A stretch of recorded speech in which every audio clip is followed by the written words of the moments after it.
રાજાપુરી કેરીનો છુંદો બનાવવા માટેની સામગ્રી: 1 કિલો રાજાપુરી કેરી, હળદર, મીઠું અને ખડી સાકર. ખડી સાકરનો છુંદો બનાવવા માટે અત્યારે રાજાપુરી 1 કિલો કેરી લીધી છે. એને ધોઈ સારી રીતે અને છોલીને તૈયાર કરવાની છે. કેરી આપણે સરસ રીતે છોલી દીધી છે. હવે આપણે કેરીને છીણી દઈશું.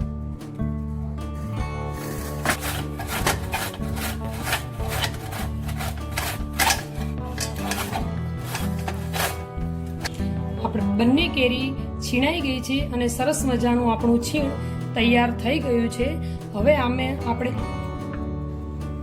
આ છીણની અંદર થોડીક હળદર લેવાની છે અને થોડુંક મીઠું ઉમેરી અને બંને સારી રીતે મિક્સ કરી દેવાનું છે.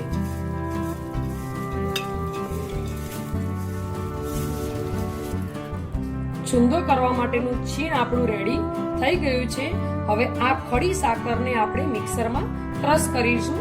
ચલો હવે ખડી સાકરને મિક્સરમાં ક્રશ કરીને તૈયાર કરીએ.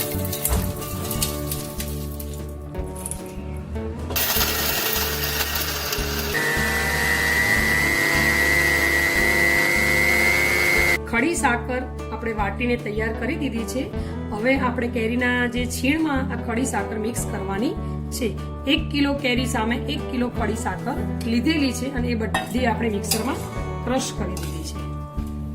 હવે સારી રીતે ખાંડ હલાવી દેવાની છે. આ કેરીના જ્યારે છુંદો કરીએ ત્યારે વાસણ મોટું જ રાખવાનું છે, જેથી કરીને તડકો સારી રીતે અડે અને છુંદો ઝડપથી તૈયાર થઈ જાય. હવે આપણી સાકર એકદમ સરસ ઓગળી ગઈ છે. હવે આને કપડું બાંધીને રાખી મૂકવાનું છે. તડકે પછી મૂકી દઈશું. આ તપેલા ઉપર કોટન કપડું ઢાંકી અને દોરી બાંધી દેવાની છે. પછી 4 થી 5 દિવસ સુધી તડકે એને રાખી મૂકવાનું છે. રોજ એને કપડું કાઢી અને ચમચાથી હલાવી દેવાનું અને 4-5 દિવસ પછી આપણો છુંદો તૈયાર થઈ જશે.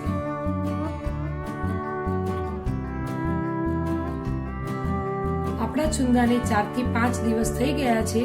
હવે આપણે છુંદો જોઈ લઈએ તૈયાર થઈ ગયો છે કે નહીં.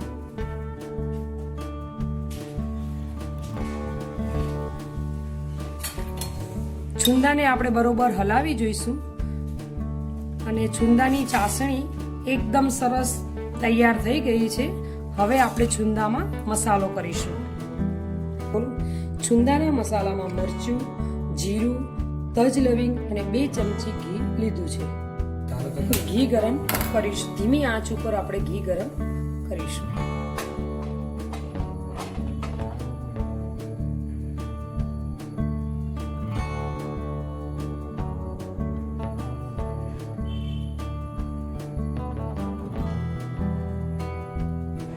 ઘી ગરમ થઈ ગયું છે.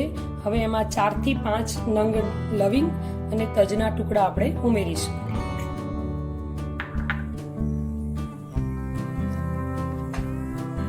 તજ અને લવિંગ સતળાઈ ગયા છે. હવે આપણે એને છુંદામાં ઉમેરી દઈશું.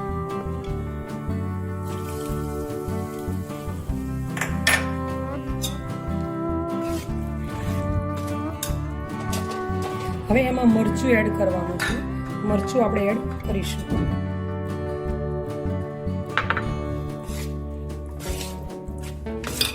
વધારે તીખો જોઈતો હોય તો થોડું વધારે મરચું કરવાનું.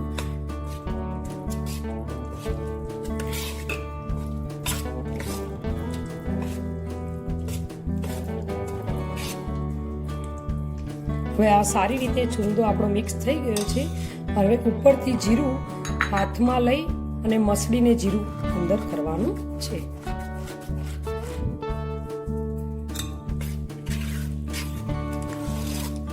બધો જ મસાલો સારી રીતે મિક્સ થઈ જાય ત્યાં સુધી છુંદાને હલાવવાનો અને આપણો આ છુંદો રેડી થઈ ગયો છે.